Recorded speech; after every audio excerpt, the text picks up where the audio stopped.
Shout out. The Connects.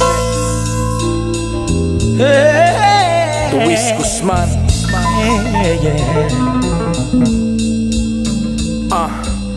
Don't ever go, never leave my side. Yes. Passion's all I have. Yes. Courage is my drive. Yes. And if I lost you, Welcome to another episode of I'm an Artist, Not a Salesman podcast, where we highlight the journey of entrepreneurs and business people alike to showcase that every light and dark moment creates a beautiful, beautiful piece of art. And this is episode 008. I am live in the building with one of my, we started from the same place together. Obviously, he's got a lot farther. He has been crushing it.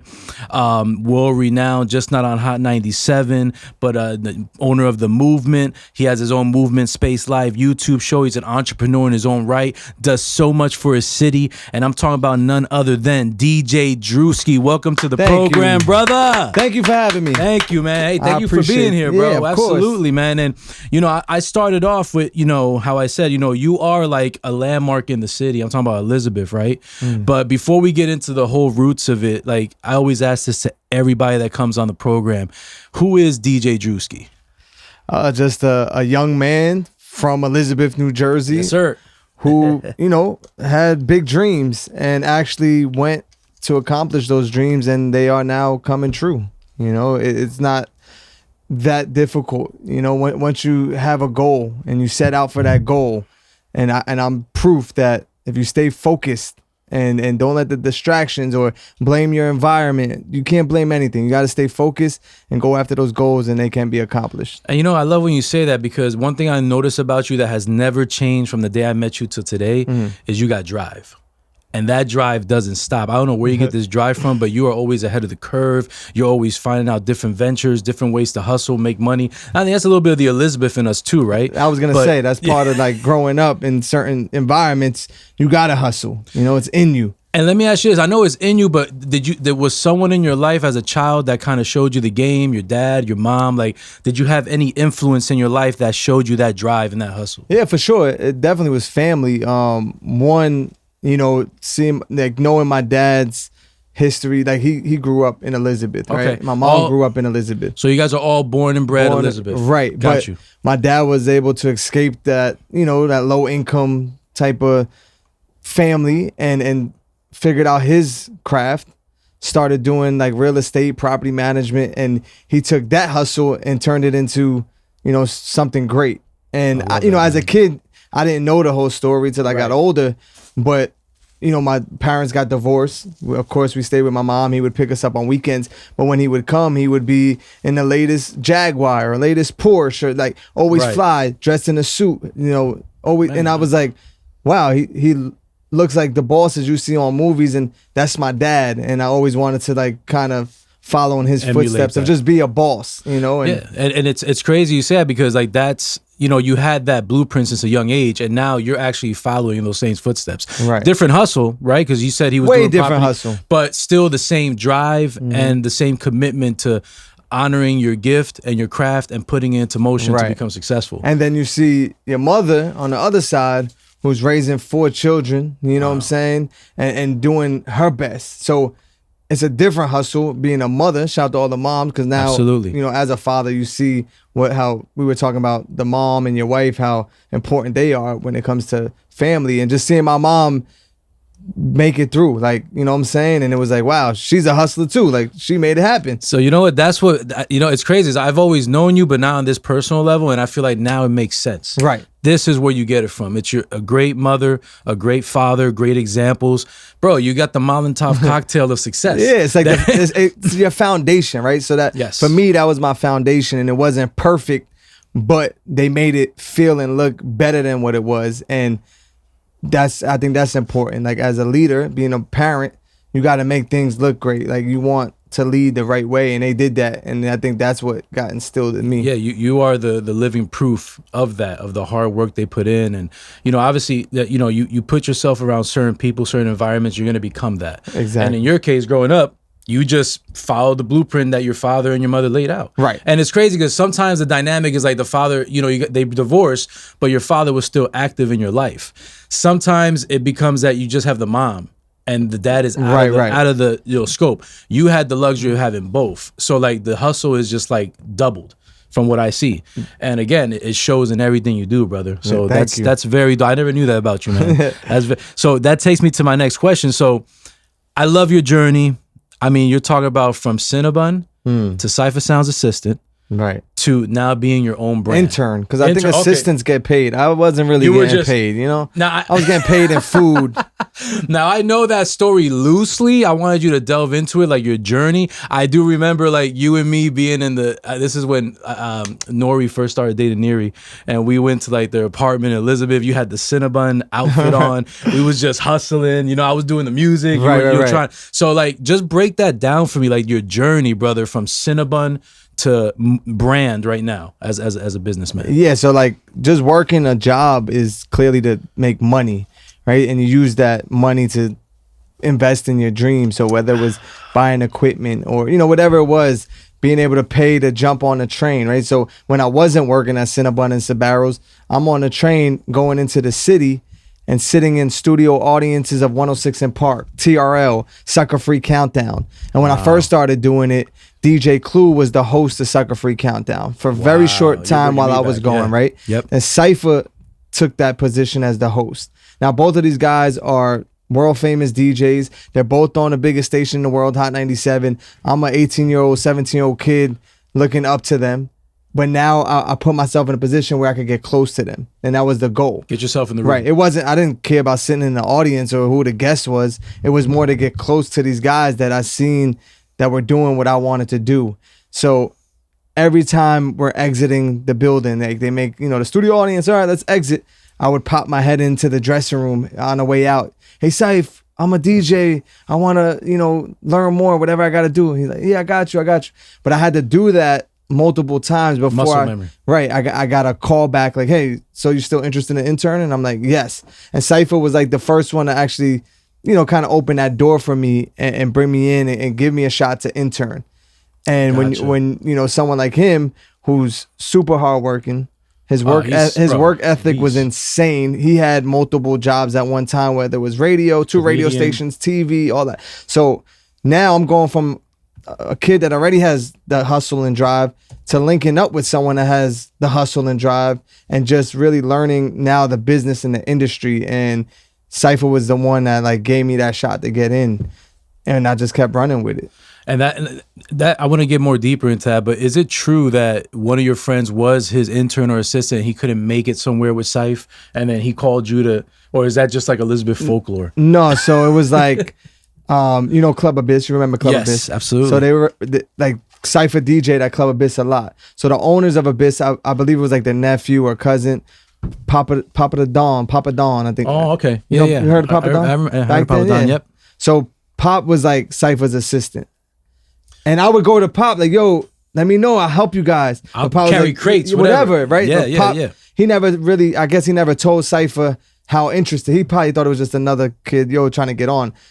But yes, so Pop, I think something happened. Things started coming up. He couldn't help Cypher as much. And I kind of like started slid in, right? Taking those responsibilities. And yeah, it definitely was like, happened a good timing, basically. Perfect, man. And then you took that opportunity. I mean, I think it's what they say, right? Like, success is luck and opportunity meaning at the same time. So in your case, Cinnabon's gone, Sabaro's gone. You're full-fledged in, or you're still 1 foot out, 1 foot in? No, once Cypher was like, you sure you want to do this? You got to meet me every morning at 6 a.m. at Sirius Satellite Radio, and you're probably not going to go to sleep till about 3 a.m. And I said, I want to do it. I love it, man. Yeah, we were like sleeping 3 hours because he had the morning show at Shade 45. And I'm like, of course I want to do it. And I had to like give up Cinnabon and give up. But luckily I was saving money that whole time because I already knew, like I kind of knew what I was destined for. Yeah, I'm like, I'm going to save all this Cinnabon and whatever Sabaro money because I'm going to need it at a certain point. And having a supportive father at that time, he said, oh, you're going to start interning with Cypher Sounds. It goes back to him working real estate. He was a property manager for the building in Manhattan. and he had a free apartment in Manhattan. And he said, "Why don't you come live with me? This way you're already in the city." Wow. And it just was like perfect, and that. It was the perfect storm, and everything lined up in a way where you set yourself up. Like you unconsciously, that's the crazy part, Drew. Unconsciously, you were already saving money. Right. Anybody else how old were you at the time? 17. Oh, come on, bro. It would have been buying Nikes every paycheck. So it's like you already had that foresight and that maturity to understand that something great's gonna happen. I gotta sacrifice the guap right now. Right. But it's gonna be more down the line. But I was like, not to cut you off, but Yeah, go ahead. making money there. I was hustling like in Elizabeth High School, selling white tees. That's what I used to do too. White tees. White tees. I used to sell jerseys. Selling bandanas to the gang members. I used to sit home and make beads for the Bloods, the Crips, the Haitian gangs. Like I would make beads and make money doing that. So I was just stacking the whole time, flipping with the Soberos and with the the white tees. And so again, it's like going back to that, our first statement. You just already had it ingrained in you. Everything, bro. Selling yo-yos, selling them. remember them balls that you squeeze, and it was like that's the Hard Knock Life 2 days. Like crazy, everything. Whatever was hot, I was selling it like in school. So your dream was always to be a DJ on Hot 97. Like I know there's more to this, but like that was your baseline. I wanted to get on the radio. I wanted to be a DJ. Right. So it's more like an athlete, right? If you play basketball, every athlete, every basketball player, if you start in PAL as a young boy to high school to college, your goal is to be in the NBA. So every DJ, their goal is to be on Hot 97. Yes. So that's the league. Like that's the big league. That's like going to the NBA. Right. So it was just, I want to be able to play music and make people happy for a living. And I realized you can do that because there was successful DJs like the Cyphers, the Enoughs, the Funkmaster Flex, the MVs, the Clues. So it was like, wow, they do that for a living? I thought it was just a hobby. But once I realized... Nah, they get paper. Yeah, you're getting paid. I was like, oh, it's like a real I love music too, and I want to learn how to DJ, and I want to do that for a living. And boom, just went for it. And you move. So you're interning for Cyph. You're making relationships, right? Right. And whatever Cypher says, dude, you're rocking and rolling him. You're moving and grooving, sacrificing, no sleep. And where was the breaking point where it went from that to like, oh, now we're here? Like, what was the next level after that? It's steps to everything, right? So it's like, okay, I'm holding Cyph down. I'm interning, working with him, building relationships, which is key. Super key. Through those relationships and experience, I get a job board opping engineering for Shade 45 on. Nice. So boom, now that's like one step. But then Cypher's on MTV Sucker Free. They're giving me contracting me little jobs to go shoot, Rick Ross in Miami for a segment or shoot outside stuff, So now I have the camera because I was doing TV production in Elizabeth High School. So I knew how to work a camera. Right. I knew how to edit. Yeah. Right. So I have different skills that I'm applying. So I said, Cyph says, yo, I'm going to buy my own camera and we're going to shoot in that. This is before people were posting on YouTube and World Star. Yeah. So we start shooting and editing all Cypher's content. Hot 97 finds out that I'm doing Cypher's content. So they're like, why don't you do Hot 97 content? Makes sense. Boom. Now I got the board op engineer job at Shade 45. Now I'm doing video production for Hot 97. Damn. And I'm DJing when I'm not working for Cypher. So you're outside, the Destinos, the small clubs, the Dolces and the Lunas. Gotcha. All those, still DJing, focused on building owning my your DJing craft. stuff. So all this is going on at once, and then it's just steps and opportunities that come and building relationships. This is another crazy aspect I did not know about you, is that you were a board op, you were doing media content. Mm-hmm. You legit went through all the steps, like on the level to get to the DJ platform, right? And even as a board op and doing video, I still said, I'm in these buildings, I gotta take advantage. So I built relationships with the artists that would come visit Angie, that would come visit, Cypher. So now I'm building relationships with Mano. Mano goes, oh, you DJ too? What, can I take you on the road with me?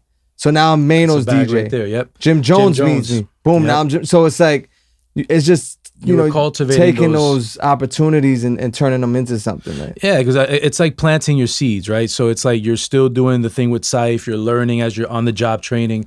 But now, like you said, every artist comes in, a simple conversation can lead to making money. Opportunity. Absolutely. And then that opportunity will grow, and then Mano knows this guy, and then Jim Jones knows Dipset, whatever, and then that's how it works. It's like a fire. Yeah. So, and then the cosign, right, is the biggest thing. Right. You can't pay for that. No, you can't. That's something that I feel like respect and your dignity and your hard work and your word as a man is worth more than the money. So if you already showing that to them, they're just going to open the floodgates. Yo, Drew's the plug. He's the man. Right. Go work with him. He's going to do right by you. He's going to go DJ for you, whatever the case is. So, that gives me, that's one of my questions I have here, because you came from the era of the grind, carrying crates. From a DJ perspective, do you feel like the new up-and-coming DJs are earning their keep, or are they skipping the grind? Because now it's a laptop and Serato. Yeah, right? of course. So like, it's the same thing. You being an artist that did music at the same time I was starting DJing, right? So you see the difference when it comes to the music too. Like we were just hearing a conversation where artists call themselves a rapper just because they recorded a song and they can put it out on SoundCloud. So it's the same concept. There's still DJs that put in the work. Shout out to them. But then you have the DJs that say, yo, I'm gonna buy a controller, I'm gonna buy a laptop, I'm gonna put DJ in front of my name, and even if I don't get booked for a gig, I'm going to go on my Instagram live and call myself a DJ. And they don't respect the hustle. They just want it, like, it's like instant gratification is what they want. And you get those people, but I don't knock them because one, some of them are super young. They don't even understand the game. They don't even know that there was a process to go through. And it's so accessible with the internet, with, social media. So it's not even my concern. It's like, I'm gonna keep rocking, and then being ahead of the wave, like you said earlier in the introduction, that's what keeps someone like me ahead. Because even though you call yourself a DJ, you're watching what I'm doing, so I'm cool with that. It's when I'm out of touch is when I know there's an issue. When I'm behind, and then it becomes an issue. And I noticed that because again, I still listen to hip hop. I love music. I mean, even though I don't rap anymore, but I'm still in tune. But watching how you move and the artists that you bring to the forefront, it gives me insight on them that I would have never listened to. You know what I mean? So I always feel like you've had, dude, I don't know how to explain it. It's like you have like a sixth sense when it comes to picking talent from the tri-state area. I feel like A Boogie with the Hoodie, Little TJ, 504 and Pop Smoke, Cardi B, you were ahead of all those records, bro. Like you were playing this on the radio before, they weren't even like, I guess at that level, I want to say. But am I off on that or? Well, no, I already seen their work ethic. Like, I don't know, like you say, it might be a sixth sense. I see it and I go, oh, that person's a star. Like that person has the potential and I want to support it early. And we named maybe 6, 7, but there's probably 20 that are, you know what I'm saying? Not all 20 but out of the 20, 7 of them, they break through. But it's just giving them the chance and the opportunity early on. And that's something that I've always respected about you, because you are like the rapper's man, so to speak. Like you give people a chance. If they screw it up, it's on them. Right. But you can tell right away if an artist is serious. 1000%. Like, yo, my man did his steps. He knows what he's up to. Let me throw his song on the radio because he's going to move with that. Right. But then if an artist doesn't know what he's doing and he's just blank stared and just play my song, Drew, you're a DJ. Now it's like, even if the talent is there, is there any leverage to this? Right, going to cultivate into something? But again, you have this gift. It takes me to my question about the Seat at the Table album, where you put all these artists, new up and coming. You mixed in some guys I never even heard of, but put them on records with the 504ins and the Little TJs and Designer. Right. And I'm like, I was proud because I'm like, wow, look at this. Like you still care about the culture. You could have went out there with the relationships you had and get anybody. Of course. You know what I'm saying? Yeah, but for you to put it into like a grassroots form for tri-state hip hop, I feel like that name of the album, like, do you feel like your Seat at the Table is overdue? Yeah, I feel like today, I think it is, just saying. No, today, I feel like I got my own table now. You know what I'm saying? I started my own table. I used to think like that, like, damn, why they not letting me in? But after this past couple of days where I see how influential my voice could be, yes, I said, yeah, I'm pulling up my own seat. I don't need someone to give one up. I got my own seat. I like that. I understand that because you not just like you say your own seat, you create your own lane in anything you do. Right. Like we're gonna talk about the drill music comments, right? That you talked about with the whole, you're not playing records where these drill artists are dissing each other. Correct. And you took a strong stance on that. And you were criticized, but you were also praised by people. More praise, but of course when you speak up, you're gonna get criticized, and I'm already aware of that. But it's coming from a place where I have relationships with these artists. I speak with these artists off the mic. I know what they're thinking. I know what they're going through. I know what their friends are going through. Even though they could go on records and talk all this gangster stuff, they don't really want to beef. They don't really want to kill each other. No. But they're so deep into it that it's hard being a young man from the hood with egos to speak up and to show that side. So I said, one, I'm personally tired of hearing and seeing people I know dying, getting locked up. You know what I'm saying? These are kids that I'm going out my way to support.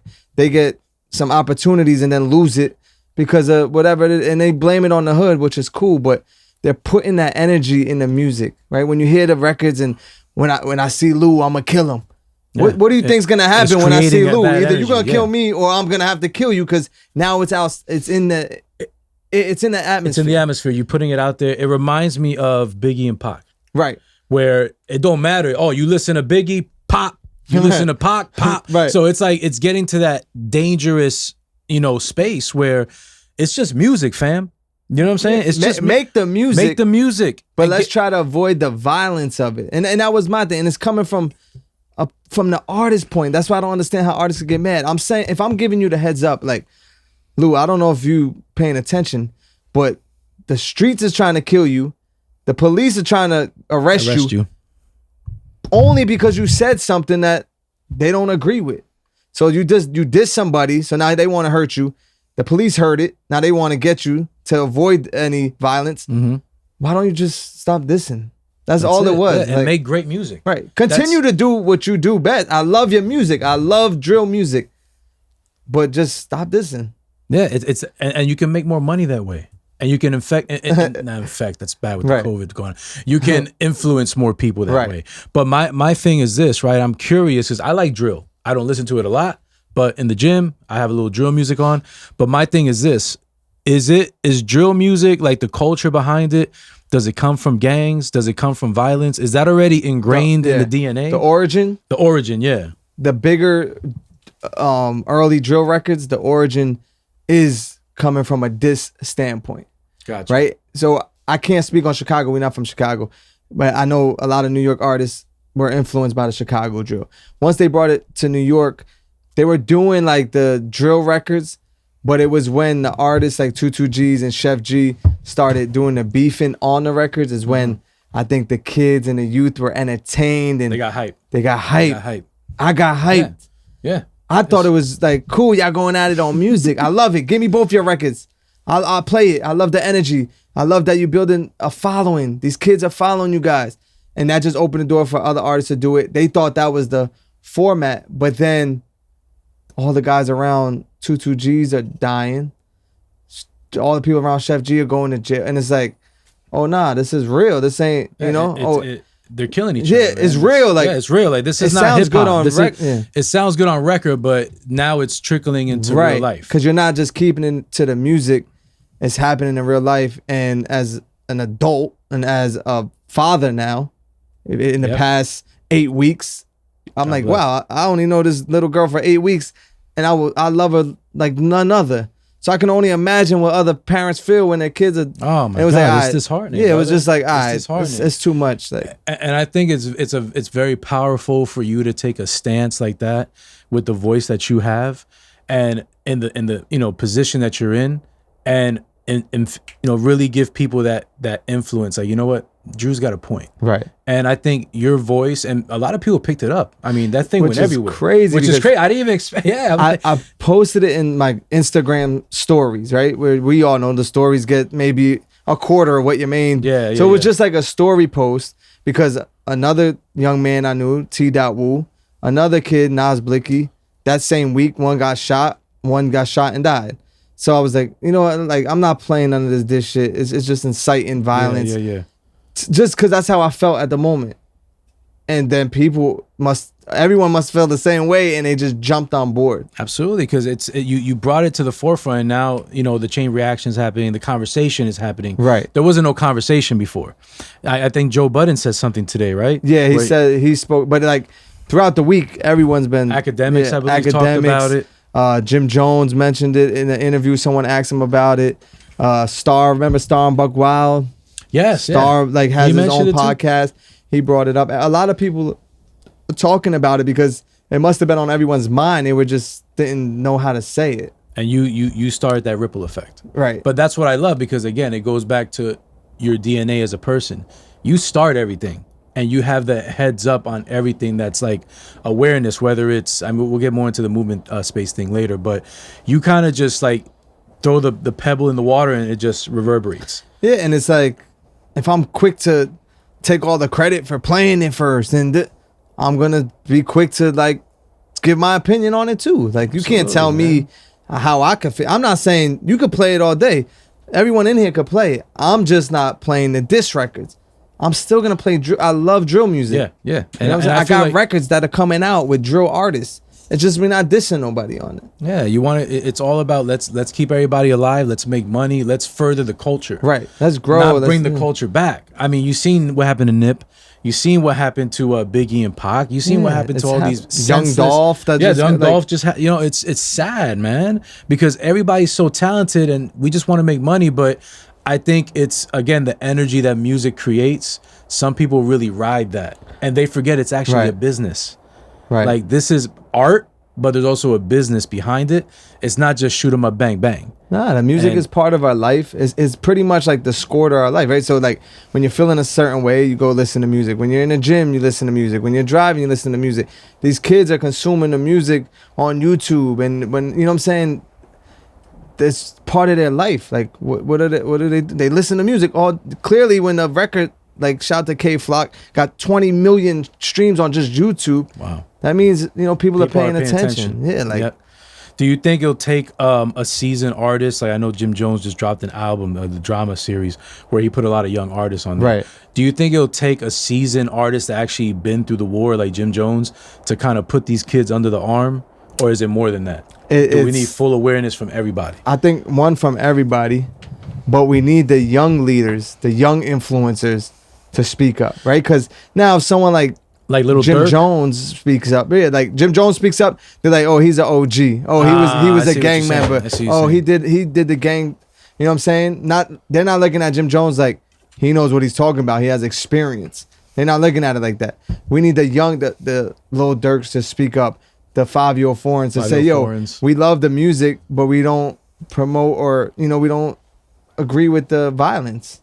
But it's hard for someone that's doing it to say it. It's kind of like contradicting in a sense. Like, I understand. So I understand. As an artist, it's hard to say it because your songs are about it. So how can you tell someone don't do it when you're doing it? And they're still at that level where I guess they're not mature enough to. You know, like we've been, you've been doing this forever, and I've been listening to music forever. And even JayZ, how ignorant he was 20 years ago, now look at him. Right. But it took 20 years for him to learn, and the record that he dissed Nas and sell that crazy stuff, and now they're like business partners. So anyway, it's just nobody died. Nobody died. You know what I'm saying? Nobody died in the JayZ Nas beef.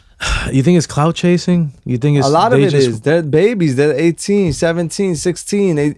They say, oh, I could get a bunch of views if I just diss somebody, and I get it. So now they're like, all right, let me just diss somebody so I could get my views up or my followers up or whatever it is. That's part of it.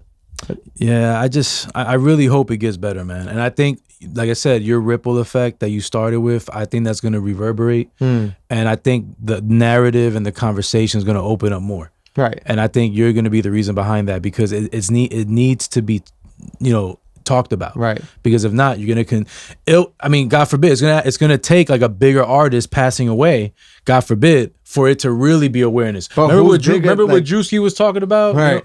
Oh man, but now they want to care about it. But Pop Smoke should have been that example for the kids. Like, he was your biggest drill artist, He was the next Biggie to me in New York. Like, yeah, for he had New York, that influence. Yes, he had that influence. So what man. more? Like, you know, it's just we don't know what what happened to Pop and why, but it was like, yo, come on, we don't want to keep losing young leaders like that. Like, come on, like it's too much. And when I'm speaking, it's on behalf of the artists. Like, we trying to look you out. The police are using the lyrics and the content in your videos to indict you, to it's like prosecute hip-hop police you. again. Yeah, no, they're prosecuting these artists based on the lyrics and the like. If I make a song and say, "When I see Lou, I'ma kill him," you just happen to die. I'm first person they looking at. Absolutely. Even if I didn't even have nothing to do with it, and it's like, yo, just let's try to avoid that. Everybody just make great music and just make money, feed your families, and push the culture forward. That's all we ask for. Yeah, and again, it goes back to, you know, your story. Like, since I've known you, since I met you, your agenda has always been, let's push the culture forward.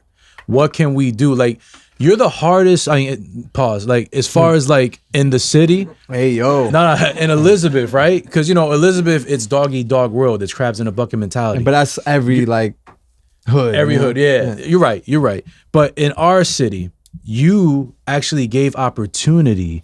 And I even think, in my opinion, you overextended the opportunity, which I think now, you know, because remember, the more accessible you are, it's also not a good thing. Right. You see what I'm saying? So now, like me, like as a businessman, there's certain relationships in my day-to-day and what I do for a living that I just can't have those relationships because it's overextending and it's bad for business. So in your case, I remember you had the movement space, which beautiful, phenomenal idea. I love that place, bro. I loved it.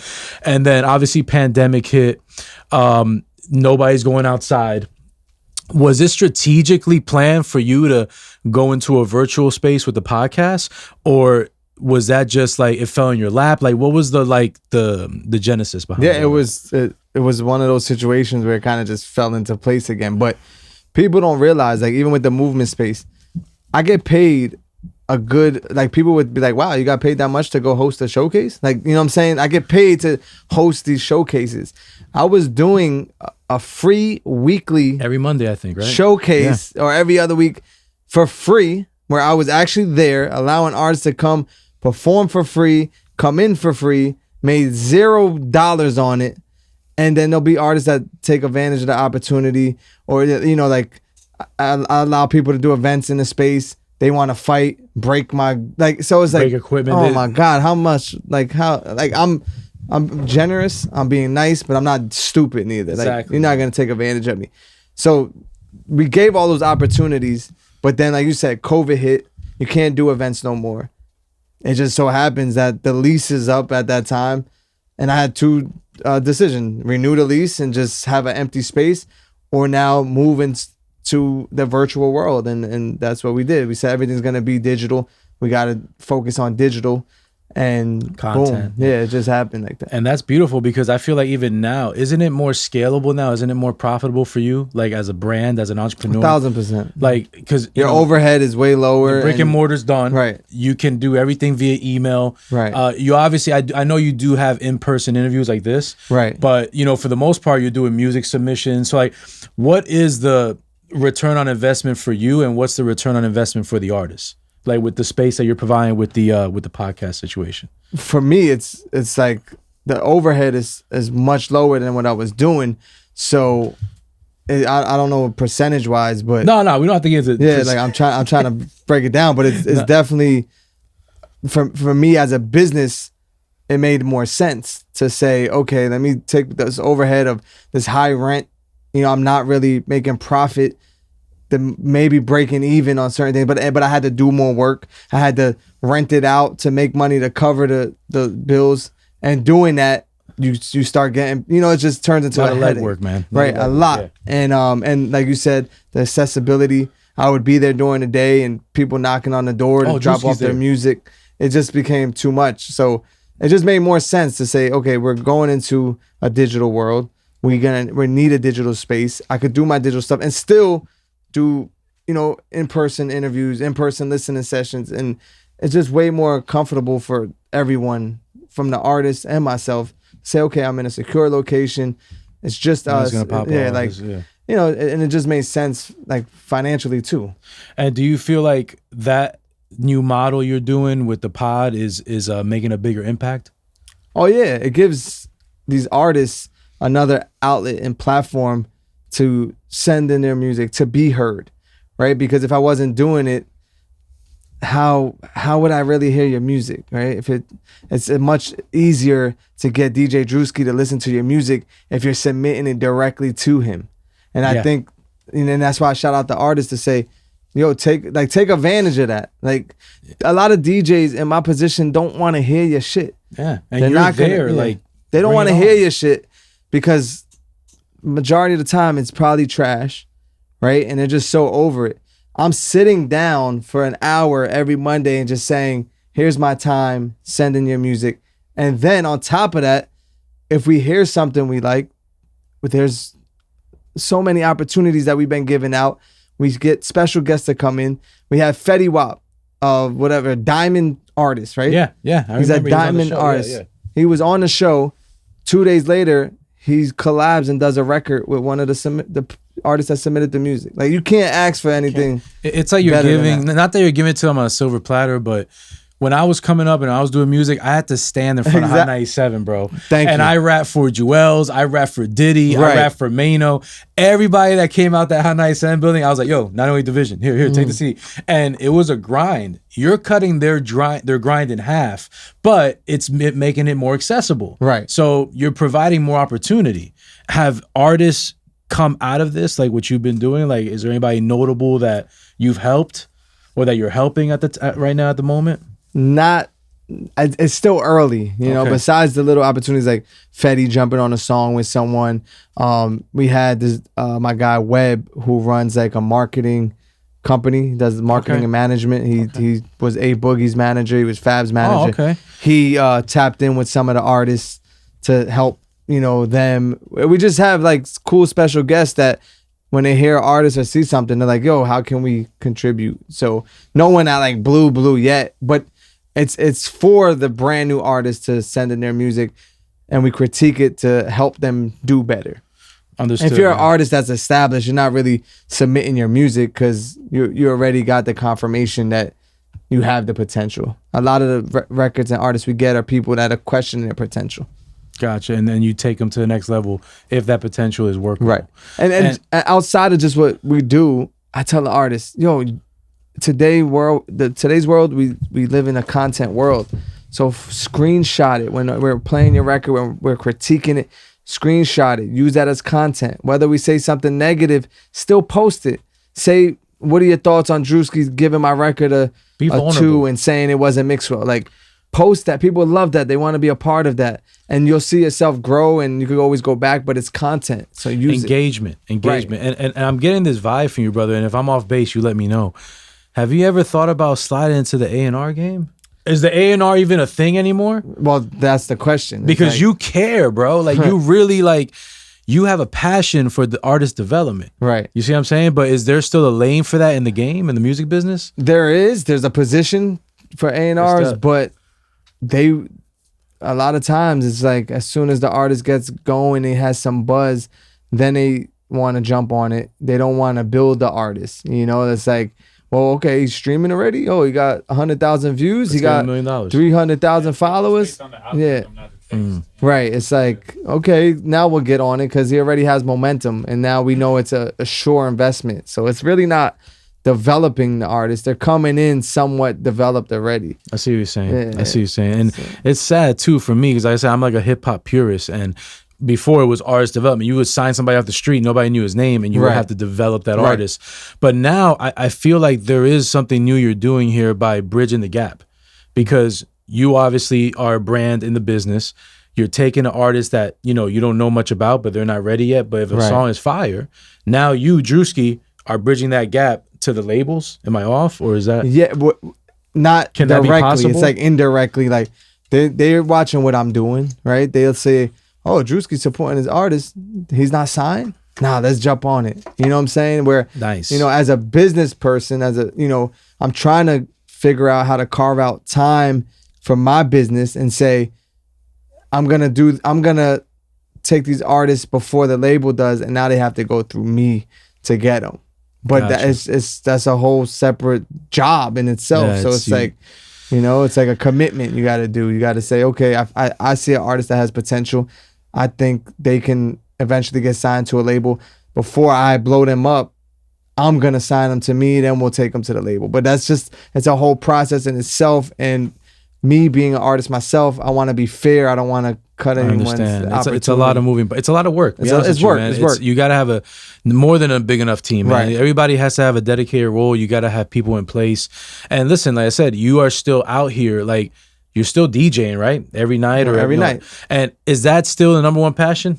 Yes, I still enjoy that the most, and that's why I do it, and that's why I'll go to anywhere to DJ. So I can go from the hoodish spot to a Jewish Sweet 16 in the same day, and it's like two opposite ends of the spectrum. But I just love it so much. I just look at it like, yo, I'm able to still live my dream. It don't matter where. Man. Like I go anywhere. There hasn't been a place that I've turned down because of the environment or because it's like, nah, I'll go anywhere still to today. Have you ever felt out of love with DJing while you were doing this? No. Good. That's the answer I wanted to hear, man. Yeah. All right, good. Just want to make sure. Never was discouraged. Never felt out of like. Does it ever feel like a job? No, I love it. Every day feels new. Like nice. Even when I go up to Hot 97 on like my Saturday show, and there's really nobody there on the weekends, and I'm there, and I'm like, holy shit. And I've been in since 2008. Yeah. I had a key card since 2008. Wow. But I still be in there like, wow, this shit is crazy. Like I'm really on the radio. Like I'm really on Hot 97. And that bugs me out because that was one of the questions I was going to ask you. Like, you know, you had your hand in everything, loving hip hop, renovation shows. Like, I love that. HGTV. You know, and DJing, obviously being a voice for the new artists out here. Do you still have those moments where you reflect on how far you've come? Like, I mean, you've done a lot in a little time. You're still young, dude. You know, like you got a lot left in you. Like, do you never just sit back and kind of like, a wise man once told me, when you have the chance to sit, just sit. And have you ever had one of those moments where you just sit and like, wow, this is crazy? No, I never have time to sit. So I'm on to the next thing. Like I said today, like, thank you for having me here. Right after this, I got to go interview somebody. Right after that, I got to record for the radio. Right after that, I got to head to Brooklyn to host a show. You know what I'm saying? So it's never like grind, brother. Right. Like it's nonstop. So it's hard to like sit back and reflect on where you're, you know, because my focus is like, I'm not satisfied. I'm not over it. I still love it. I still have so many more goals. I still want to keep growing as a brand, as a DJ. So I feel like I don't got time yet to look back.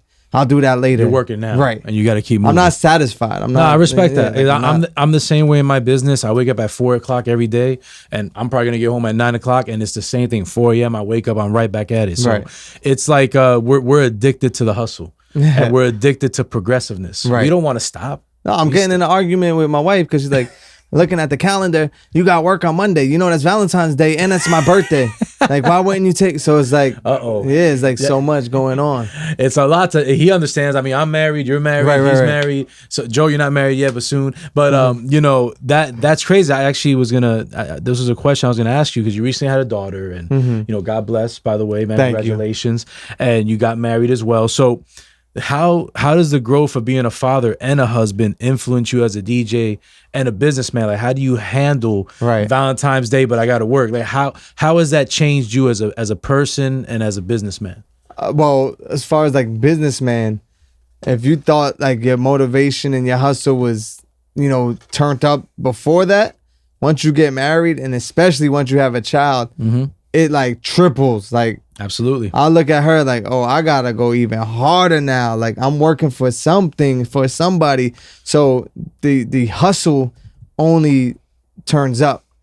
It's a little different pressure too, but it's good pressure. Good pressure. Good pressure. Right? Because it's like, okay, cool. We can survive right now, but I want my grandchildren to be able to survive off of what I'm doing today. So it definitely turns it up a lot. You know, you start thinking of other hustles. You start thinking of other ways to just establish, you know, wealth. And so shout out to like the wife and the kids Absolutely. for that motivation, because I don't know where else I would draw that from. Yeah, it's a natural instinct, I think, once you get married and once you have children, that it just is an extra. If you already had a battery in your back, now you got another one. Right. And if you already are a hustler, you're going to hustle times 10. 10 times. And you know then what I mean? balance too, because that was part of the business side. But like the personal side, now I got to say, okay, let me find the balance. I have a family now. Like I have a wife now. This is going to last forever. So let me find the balance. So there are times where I say, okay, yes, I love working. I enjoy it.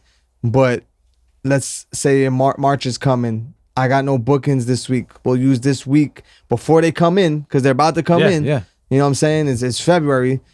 Let's carve out a couple days, and whatever you want to do on those days, we'll do. So she decided we're gonna go to Greece in March. So Nice, it's like, man. you know, and it's like little things like that. Now you just start finding balance, where before I would be like, man, you ain't my wife. I ain't got no kids. I'm working. I'm outside. Yeah, see? But then, and now yeah. it changed. Now It changes, yeah, Now but- it's more like a 50-50 thing. Where Right. my career, but then also I got my wife and my child, and I got to be there for both. Right. And believe it, anything you feed grows, right? So you're feeding your career, but you also got to feed the family. Mm-hmm. Because if you don't do that, a man that doesn't have family is worthless. You Worthless. got to have that strong backbone at the crib to motivate you to go out there and keep Yeah, getting because it. when you're working so hard, and the shit I do is insane. So Yeah. when you go home, you need a home. Like, you know what I'm saying? I just don't want to go into an empty house. Like it would drive me Oh even man, that crazy. would make me so depressed, Right? man. And Yeah. that's with me. I work 6 days a week, brother. So the Sundays are sacred for me and my wife. And during the week, I'm creative. I do things. Right, right. Valentine's coming up. I got something set up nice for her. But you got to do those things, because if you just fall in love with the grind, eventually Yeah, right. you're gonna lose what you have at home. Right. You know what I mean? It's not gonna feel the same. It's not gonna feel like a home. You know what I No, mean? So now that you were used to being outside and doing all this running around, now you got to kind of balance the scale. And that will make you a greater man. It's gonna Right. make you a greater father, a greater husband. Right. It's all good things. You all know? good. And, It's all positive. and again, where we come from, it's even a blessing to say something like that. Right. Like, yo, we got families, we got Yeah, mortgages, yeah, we yeah. got kids. Like, are you ever thankful and you look back and say, man, like it could have gone left for me at one point? No, I never. Or I you- only was focused like on the goal. So there was never a time where I felt like some things might have took longer than others. But as far as like things going left, never was a thought. Gotcha, man. Yeah, never. Like, and I still don't. Like, if I set a goal, it's like I'm on it. Got you. You Got know, you, it brother. might not happen as quick as I want it on my timeline, but I believe that it's gonna happen. And you put the hard work in. Right. And that's gonna come to fruition, man. Oh, good stuff, brother. I mean, I sent you a message yesterday. You didn't want to look at it. I hope you didn't look at it, right? No, I didn't look All at right. it. We got a reoccurring segment we do on the show. Okay, let's where go. It's called Mastermind Questions. All right. So it's going Let to me get test, comfy. just to get to know you a little bit better on, your business acumen and who you are as a person. So first question is, what book have you read that inspired you the most? Nah, I ain't gonna sit here and lie and act like I read a bunch of books, but probably like 48 Laws of Power. I like that. Why? Why is that an impactful book for you? I think it just gives you like certain keys that you consciously don't think of, that even reminds me like, oh, I do that. I'm reading the book now, but I actually have some of those traits, and I do some of that before even reading this. So you realize, okay, maybe I am on the right path. If this is Yes. a book that's guiding people to success, and learning, and I'm doing it before reading this, then I'm doing something right. Yeah, I've heard. I haven't read that book, but it's just like you said. My other boy said it as well, that I'm already actually doing these. Yeah, things. you start realizing, Yeah, like, so- oh, this is in a book, and I'm doing it without even consciously It knowing. gives you discernment, like, okay, I'm on the right path. It's like a You know what I'm saying? reassurance. Like, Absolutely. wow, See, so hence the Mastermind Questions. That's why we call it that. there we go. What person in your life has brought you the most influence? It's between my pops and my mom. I think those were like big influences, and we spoke on it earlier. Yes. Just watching the way they moved, how they hustled, how they supported their family. It really influenced me a lot. And it made you a great husband and father. Yeah. And father so far. So it Bro, definitely, that I- influence is there, brother. My father passed away 2018, so Oh, 3 years sorry, ago. man. And that was like, for me, the biggest L I ever took in life, right? Because just Right. how much I looked up to him, how much I loved him, of course. But I was like, wow, I never felt what a real loss felt like until he passed. Until that happened, right? Right? And it's like, that tells me how much of an influence he was on me, where You know, it's like, damn, the one person. Wow, I didn't realize how much you meant to me until you're gone. Till you're gone, man. Is there any? I'll go. I'm sorry. No, I was gonna say, but he left us with so much jewels and so much knowledge that it's still like with everything I do, I feel like I'm living. He's living. Yeah, like he's with me. Like he's right there next to you, man. Facts. And is there something you never had a chance to tell him before he passed that you wish you could have told him, or you feel like you said everything? Yeah, no, we had a great relationship. Oh, good. And man, like good. maybe a few months or a year before he passed, I was able to bring him with me to Vegas. I got booked in Vegas. Nice. Right, and it was cool because we're going. Like he wanted to do the contract for the. Just to do it, right? So I let him type it up, and he does the contract between me and the Hard Rock. Was it? Okay. I think Hard Rock. And I was able to bring him with me too. And my brother came, so it was just nice. like a little family trip too. The guys, like me and my brother, my dad. He got to see me perform. He was enjoying the perks of it, So, and that was like months before he passed. So I was like, wow, like at least he was able to see what I do, like not from actually the inside, not just from the outside. And it's a proud moment for him because any father would love to see his son rock the stage that you did. And, I really like, I sympathize with you because thank God my dad's still alive. Right. I'm blessed, but he never was able to sit behind home plate at a Yankee game. Exactly. And this summer that passed, I took him to one and he was like, I was messing with him, we're going to be up there. And they said, oh, but why are you coming down here? And let me walk you out. And we were like 3 rows behind home plate and he started crying. And it bugged me out because it's like that moment, like for me, baseball with my father is like synonymous. Like I guess, whatever you had with your dad that made y'all gel. So it's like for me, it's that. So to give him that gift and see that he saw his son successful, it's a blessing, bro. Right. And that's exactly what your father felt. Yeah, so 1,000%. Like I feel you 100%. I could see it. He was so excited. To the fact that he wanted to let me draw up the contract. I was like, all right, cool. I see how invested he is, like how excited he is. It's just he feels like he's a part of something because look what his son did, man. Right. I mean, I would feel amazed, like Lord willing, if I have a son one day or a daughter, but that must be a beautiful feeling, man. And I always thanked him for all his contributions to my career, letting me move into the Manhattan, so I'm closer to these opportunities and. Getting me a car so I could move around. You know what I'm saying? So he knew that though, because even in the last days, like I'm holding him down now, and it was like without a question. But now he was able to see his son at what he does for a living at the highest level. And bro, he would say, "Yo, let's go to the mall." It's his idea. Let's go. Like we'll go to Garden State. At that time, I'm on Love and Hip Hop. And everybody stopping you. He just loved it. Like he would be like, "Yo, let's stand." Like he's like, "Yo, come on." I'm like, "Dad, that's something my dad would do." Yeah, like, "Dad, I don't want to do this shit." He's like, "Please, I get a kick out of it." And like we'll stand like in center court, like in the mall, just so he can see like people walk up and, "Yo, Drewski." He just enjoyed it. Yeah. So we randomly, like if we weren't doing nothing that day, like, "Yo, let's go to the mall." And I already knew what he wanted to do. Like that's so dope. It's crazy. Man. Like, but that is so dope. It's cool. But you made his day, man. And he was just so proud of his son. So that's a blessing, man. Are there any practical tips you can share that has helped your process in business and in life combined? I think I'm just being a loyal person and setting standards. It's like a lot of my opportunities and relationships came from loyalty.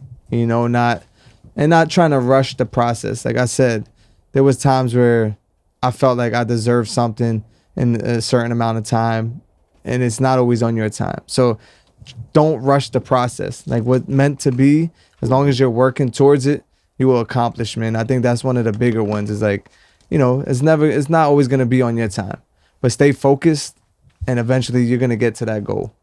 Love that answer, man. And that goes for the same in business and in life. Yeah. The loyalty. Absolutely, man. I don't know if I asked you this earlier in the program, but I ask you again, what keeps you driven in life? What keeps me, it's a bunch of things. It's, you go back to like your childhood and it's like, I don't ever want to go back to certain places, or live a certain way. Now as a father, that's a whole different drive. Yes. So it's, it's just a bunch of things combined that keep me driven. What was the most poverty you felt as a young child, as a young kid? Because you just said that about not going back to certain places. Just live like 6 people living in a 1-bedroom apartment. Like That's not, you know what I'm saying? Like stuff like that, like stupid little things. My mom not having a car for a while, you know, like, and that's, you know, a car, of course, is not, that's a privilege to have a car. But when everyone else around you is driving a car and your mom don't have a car and we got to walk to school or do, it's like, damn, like, you know what I'm saying? My friend is getting $5 for lunch money. I'm getting $2. You know, as a child, like those are the things. It does something to you. Oh, my neighbor, I got to go watch wrestling at my friend's house because we don't have cable. Now, cable, of course, we know is like a privilege. I don't even have cable today. I just, you know, everything. But back then, like I wanted to watch wrestling. All of my friends watching wrestling, and we didn't have cable, so I got to go to my friend's house. So little things like that is like, I don't definitely want to go back there. And I don't want my daughter or any future children to even have to experience that, like stupid stuff like that. That's another unconsciousness of your drive, though. I think. Yeah, it's that's like what you I'm don't saying. even know. It's just there from. It's just there, like absolutely, man. So awesome answer, man. Have you ever had any vices, and how did you overcome them? If you had any vices, no, I actually cigarettes or nothing. Like I never smoked weed, never been high in my life. That is honorable. I never got drunk or drank alcohol. Like to excess? Oh, you never drank alcohol at all? I never had like a glass of whatever. Wine? Nothing. Beer? Nothing. Wow. Non-alcoholic beer? Nah. I've tasted, you know, had sips of something. Like I'll sip it, one sip just to taste it, but never like. To excess? Yeah, never had a drink, like a full drink. I never been drunk. Wow, that's awesome, brother. Seriously, that's so you really much don't have any crazy vices then. It's nothing. Nah, like nothing crazy. Like so I like to gamble a little bit, but it's not like thousands of dollars. Yeah, you just have a little fun with it, like you know, but it doesn't control you. Yeah, it doesn't. I got you, brother. What does the next level of success in your life look like? It's just taking everything I have now and just maximizing it, and you know, outside of the music stuff, outside of DJing. You start to realize, okay, I got to start investing. And I'm really big on like real estate. I know people like crypto and people like NFTs now. And not a big NFT guy. Yeah, it's still new. And I look at like NFTs, like trading cards, how people were investing in like baseball and basketball cards back, you know, years ago. And now today, they're probably not worth nothing today. If you would have sold it back then, you probably would have made some money on it. But that's how I kind of look at NFTs right now. And I don't know too much about it. But I think real estate is like, you know, I just have a bug for that. Like I enjoy it. And that's pretty much it's like no, it's something. It never depreciates, real estate at all. So it's a no-brainer for you, like to keep property homes. I mean, you get yourself a apartment complex, like that's rental properties. Yeah, rental properties. Like that's my personal goal. Me and my wife, like we're actually eyeing an apartment complex right now. Even though she's like got big dreams, I'm like, babe, we're not ready yet. Right. But it's like the flip is amazing. Like if you can get every unit rented out. Yeah, and you think of like the future too. So I'm like, if I'm getting 6-7 rental properties, by the time my daughter is now, you know, that could be additional income for her. Yeah, like that's yours. I don't want it. It's yours now. You know what I'm saying? Yeah, absolutely. And it's just income coming in, and you're 21 years old and you have multiple properties. You could follow your dreams too, and it doesn't have to be so hard. Oh, that's great, man. Yeah, real estate is great, and it's funny because like I said, where we come from is that whoever thought we could be buying multiple homes. Right. My issue now is taxes. I hate taxes, but like those are good problems. I mean, I'm stressing right now, like installment plans, whatever. But anyway, bro, I have a house. I don't even rent it out. It sits half the year, and I'm like, damn, we really got this shit. It's on the water in Jersey Shore, and it's just sitting here. No Airbnb. You're not Airbnb-ing it? No, we thought about it, but then like we just fell in love with it so much that I don't know. I'm gonna figure it out, but it's just like this is a blessing. Like this shit is crazy. Absolutely. I got a house that we don't even use. And it's just and it's on the. Oh my god, sure, man. Bro, I bought a boat. I didn't even ever drive a boat in my life, and I bought a boat during a pandemic. It's a hoop, like it would be considered a hoopty boat, right? Like it's still a boat. It's a boat, and we're just like, I'm like, like this is a blessing, you know, just to. When you look at it that way, it's like I call it first world problems. Like taxes, my boat needs to get a paint job. Right. Like those are first world problems. You know, it's not like we're like, damn, how are we gonna eat dinner tonight? You know what I'm saying? Right, so exactly. It's a great thing to look like. If you look at it, hindsight, you know, like it's beautiful problems to have, and it motivates you to keep going. Yeah, you know what I mean. And I do certain things just to challenge myself. Like, okay, now I have a new responsibility. I gotta do more. Like I purposely do it, and it works for me. Like, you know, okay, now I gotta afford this, so now I gotta go harder here. Yeah. So, you know, it just drives me. I do the same thing. I'll invest in certain things, or, you know, just to give me that motivation, Right. that push. Like, Right. all right, gotta go hustle harder. now, Right. You know what I mean? So it keeps us alive. You know what I mean? 1000%. I got 2 more for you, brother. Okay. What event in your life shifted your thought process to want to be more successful? It's one of those step things too. I don't think there was just one event. You know, every opportunity I got made me want to step up into the next one. So there wasn't just like one opportunity that came where I was like, oh, like now it's go time. It was just steps and steps and steps and Gotcha. So it wasn't one particular event. It was just Right. a combination multiple of things. combination of events. Gotcha, man. And then the last thing, I mean, it might be the boat. What's the last thing you brought that changed your life? The last thing I bought that changed my life. I got an answer in my head, but I'm gonna wait till you talk. Last thing I bought that changed my life. I told you should have read the questions. Yeah, I should have, because I don't know. Nothing is like life changing. That I feel like nothing you could buy is life changing. Maybe the house that I was just talking about. Okay. You know that. Okay. It's just because, you know, like I said, I'm thinking of the future. I'm thinking of my daughter, and maybe when, you know, if we still have it by the time she's older, it's hers already. Gotcha, And I man. feel like that would be something that she'll, you know, it'll bring in some good money when she's older. Gotcha, But man. what Yeah, did you no. have in mind? Because maybe I missed something. I mean, I had 2 things in mind. Obviously, you know, your wife's wedding ring. It could have been baby clothes, because Right. you know, baby clothes. Hey, I got a daughter now. Maybe you know when you buy the clothes. Oh, before, I get what you're saying. You see what I'm saying? Like, oh, is this bugged out? Like I'm looking buying- at it. Yeah. Yeah. Okay. See, now we gotta get deeper in You thought. see what I'm saying? Yeah, Let's yeah, go yeah. deep. Damn, that is a good one. Because that's when I wrote these questions, that was my wife actually wrote, when I first started the podcast, we wrote this together. And she asked me that question, what's the last thing you brought that changed your life? I said, it was your wedding ring. She started crying. But it was real. Like, Right, that right. really changed my life. Like, the man I am now versus a year ago, 5 years ago, 10 years ago, it's night and day. You know what I mean? No. Say the boat. The boat changed my life. Oh, man. It's hard, man. It's I get so many great things. Like A lot of blessings. a man.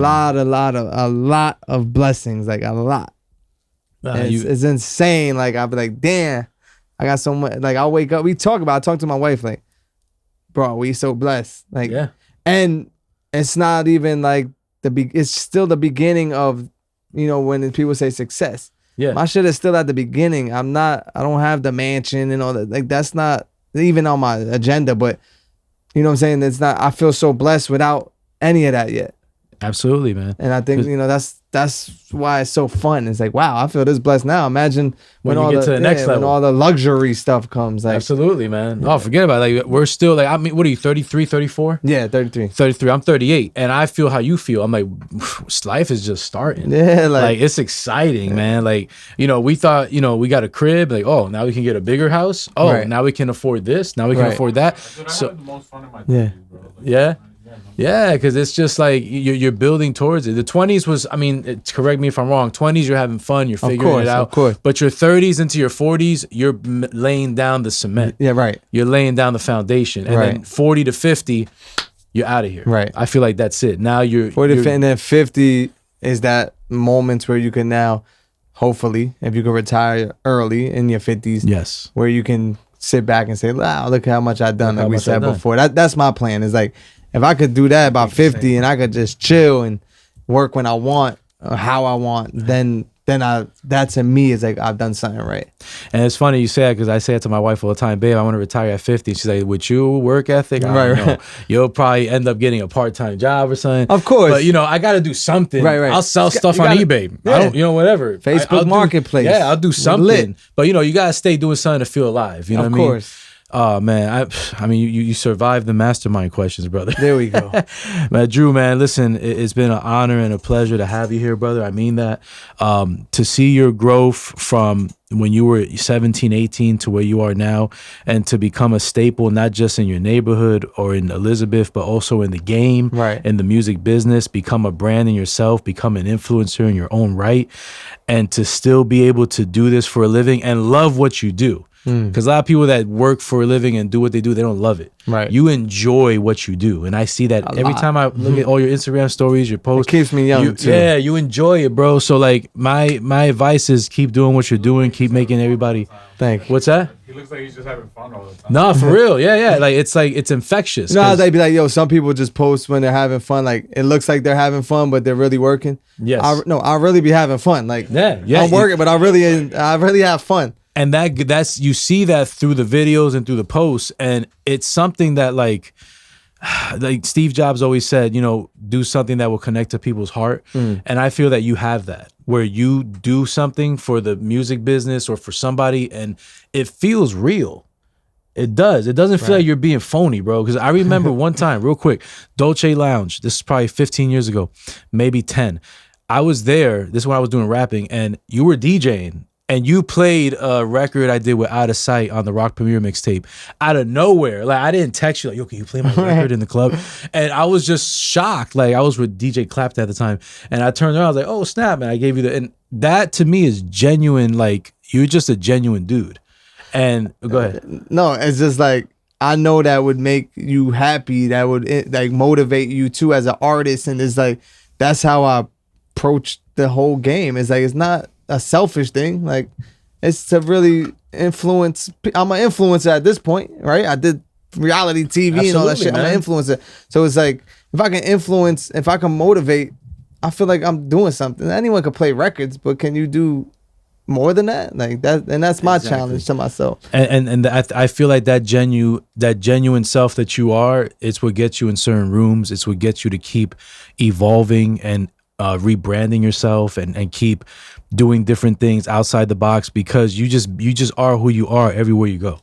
Thank you. I really respect that, bro. 100% for real. I appreciate it. I remember Zombies of the Night. Remember that? Yeah, of course. See, so and you went from that, you went to the movement, and now Right. it's just like you're just always ahead of stuff, bro. And I feel like this is just the beginning for you, man. And again, I wanted to tell you how proud I am, and I just wish you nothing but more love, success, and prosperity, man. Thank you. Real talk, I brother. appreciate you, still inviting me to your platform. Still invite, man. I'm thankful you made time for the little guys like us. No, see that's where relationships for people like that are doing podcasts and doing stuff. That's why relationships are important. Yes. Like, we have a relationship. Yes. So when you ask me, like, I'm gonna figure it out. I'm gonna make it happen. Right. So it's like, if you're paying attention, if you got this far into the podcast, like, Yeah. this is why relationships are important. It's very important because, and again, genuine relationships, because people have relationships, but then they abuse them. Right. Like, I reached out to you maybe 2 months ago. Did I call you every day? No, of course. Because I know you're a busy person, Right. and I know you have your own life. But who reached out to me next? You did. Right. Hey Lou, how's the 8th? Let's do it. So again, that shows you the genuine, relationship that we have, because we don't see each other every day. Right, of course. We don't text each other every day. But if I was to walk in, see you somewhere, yo, Drew, what up? How's everything? Yo, keep doing love. Right. You know what I'm saying? So it just feels good to still have that good energy after not seeing each other after so long. You know Yeah, what I mean? that Yeah. lasts forever. That's it, brother. So any last things you want to say, anything you want to promote, any advice you would give to aspiring DJs, the floor is yours to wrap it up, brother. To aspiring DJs, like, keep working on your talent, on your craft. Don't feel like with social media and the likes and the comments that you already made it. It's a lot that goes into it. Yes. Build your brand, build yourself as a talent, as an artist, and don't get distracted by the noise around you, because I've been seeing it a lot. Like, people get so distracted. I've seen drug dealers turn into DJs, and just because they have a following, or because the bottle girls are coming out that you used to tip at the the strip club, because they're there, you feel like you're a star. It's like, you are a star, but put in the work. You know what I'm saying? Like, people will respect you more when you put in the work. And I'm always here for anybody that needs advice, that wants to talk. I'm here. Like I check my Instagram, I'm on my DMs, I'm on my Facebook. So really, like, because people feel like they can't get in touch with certain people, and I understand that. I used to feel like that too, but just I want people to know I'm here. So if you need advice, feel free to reach out. At Drewski Instagram, doing the plug myself. Yeah, there it is. Drewski, thank you once again, brother. That is a wrap for I Am an Artist, Not a Salesman, episode 008. If you haven't done so yet, please subscribe to our YouTube channel, I Am an Artist, Not a Salesman podcast. You can also subscribe on Spotify and Apple Podcasts, and a lot more great things coming in the works. Thank you to each and every one of you for listening. We'll see you next time. Peace. Lose it all together. I wouldn't have composure to get it back together. I don't want closure. This book can't be over. I can write a chapter in a second. I expose you. Tell you my problems, brag about success. You're always there when I'm down and I'm stressed. My mind is a thought away. I'll be in outer space. Sometimes it's just a throwaway, but either way, I never go away. Through rejections and comments suggested, you stay manifested. I never lose a step. I gain about 50. I break through the wall steadily and quite swiftly. You can't break my spirit. I'm a self-starter. Don't ever let me go. Passion, I need you, mama. Don't ever go. I need you by my side.